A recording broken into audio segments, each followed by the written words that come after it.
Greetings. This is Dr. Camelia Strong, your Own Your Life transformational coach and mentor, coming to you today to talk about self-love. Yes. So we know self-love is a popular term, right? That gets just tossed around in normal conversation. People will ask each other, you have to love yourself. Why don't you love yourself? And if only you loved yourself, this wouldn't happen to you, and different things like that. You can't love another person until you love yourself first, right? And these are just a few of the self love directives that we give or get, right? To suggest a way to be more loving to ourselves and living a life of fulfillment, right? Excuse me. So we understand the concept of self love, and we know that in order to live well, right? Self love is important. It influences uh, who we pick for a mate, right? Um, that image you project at work, and how you cope with problems in your life. So it is important to your welfare that I want you to know how to bring more of it into your life, right? So we want to be able to bring more self love into our life. So the question would now be, what is self love, right? What is it? It's like, Dr. Strong, what is self love? Everybody say I need to love myself more. If I love myself more, this wouldn't happen, that wouldn't happen, or this would happen. So, what is self love? Is it something that you buy in a beauty makeover or a new set of clothing? Can you get more of it by reading something inspirational? Um, these questions, the answer is no, right? No. Although they may feel good and are gratifying, you can't grow in self love through these types of activities, right? Since self love is not simply a state of feeling good,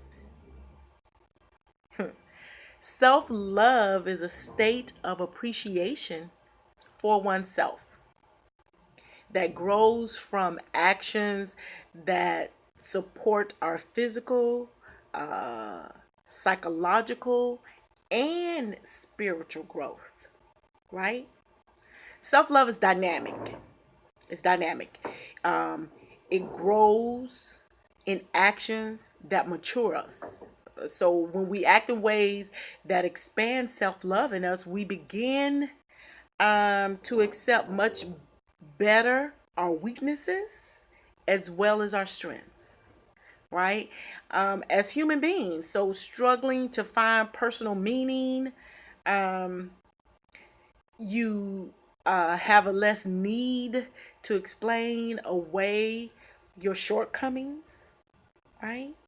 You have compassion for others as human beings and their struggle to find personal meaning. So you're not only just showing compassion to yourself, you're showing compassion to others and more centered in your life and in your life purpose and your values. And expect living fulfillment through our own efforts.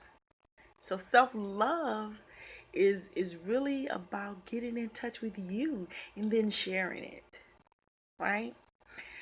So in our research, um, we found that there are many, but we're going to break it down to seven um, tips or things you can do that will create or help you operate in a space of self love, right? So number one, become mindful, right? Um, People who have more self-love tend to know what they think, feel, and want, right? They are mindful of who they are and act on this knowledge rather than on what other people want from them. So, number one, they become mindful. So, the first thing you want to do is become mindful. Become mindful of what you're thinking, how you feel, and what you want. Number two, act on what you need rather than what you want, right? So, self love, um, when you love yourself, you can turn away from something that feels good and is exciting um, to what you need to stay strong, centered, and moving forward in your life. Now, so by staying focused on what you need, you turn away automatic behavior patterns that get you in trouble, right? Um, and things that keep you stuck in the past. Because you know the past is the past. You can't change it. It's already happened. It's done. Right? So when you act on what you need rather than what you want, you can move past all those things. And um, as you move past it, you know, you get all the lessons, right? You see the things that you're supposed to see. So act on what you need rather than what you want. So, number three, practice good self care. That was one that kind of took me a minute, right? To get a hold to. Because, I'm talking to my women, my sisters out there. Our nature is to take care of others. But, we nurture, we take care, we got everybody, we holding everybody down, right? And then you look around and you're tired, you're exhausted, and you're trying to figure out what happened. Well, the key to that is practicing good self-love, right? Um, you will love yourself more when you take better care of your basic needs, right? Basic needs. People high in self-love nourish themselves daily through healthy activities, like sound nutrition, exercise, proper sleep, intimacy, and healthy social interactions. So, all of that encompasses practicing good self care. So, number four, which is also one that a lot of my clients seem to struggle with, is setting boundaries, right? You'll love yourself more when you set limits or say no um, to work, love, or activities that deplete or harm you physically, emotionally, and intimacy, right? And spiritually, or express poorly who you are, right? So when you set those boundaries and you hold yourself to them and you hold others, you'll love yourself more, right? Because you get to see and feel the beauty of all of that, right? So in number five, right? Protect yourself, right? This is self-love. Protect yourself is number five. So think about that. Protect yourself. What does that look like, right? So when we think about protecting yourself, one of the things is bringing the right people into your life, right? Um, I love the term frenemies, and I know you've heard it. I know you read it before. I know you've seen it somewhere. Frenemies, right? Um, and I learned this through listening through the conversations of my children, younger clients, and different things like that, right? And so it describes so well the type of friends who take pleasure in your pain, right? And loss. They sit around looking and waiting for it, right? And then they seem to disappear when things are going well.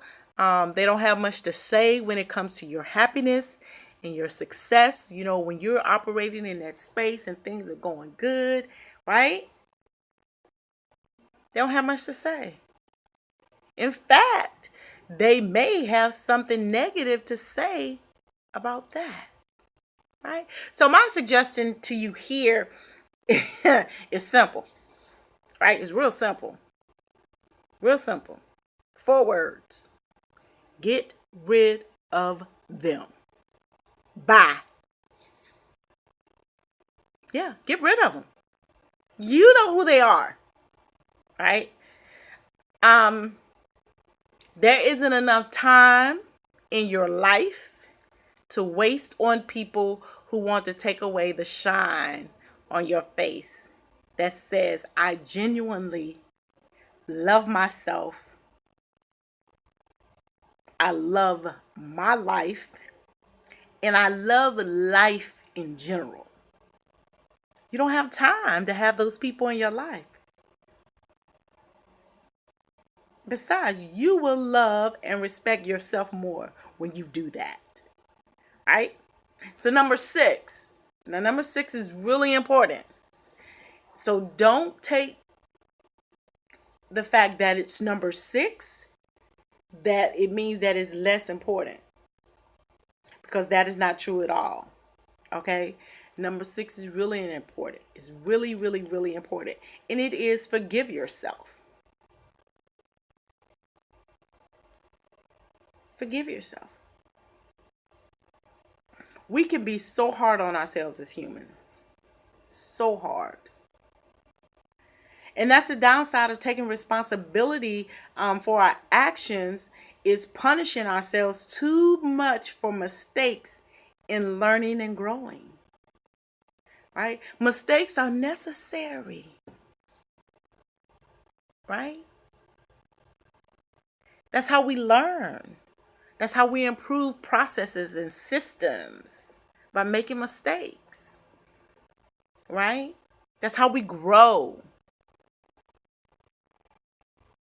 If you think about it, like think about when you were younger, and and you tell your mom or your dad or your grandmother or whoever was your caregiver, and you say like your bones, your knees and stuff were aching, and your back and your arms, and you're about 14, 15 years old, and you hear mama say or grandma say, oh, you just going through growing pains, baby.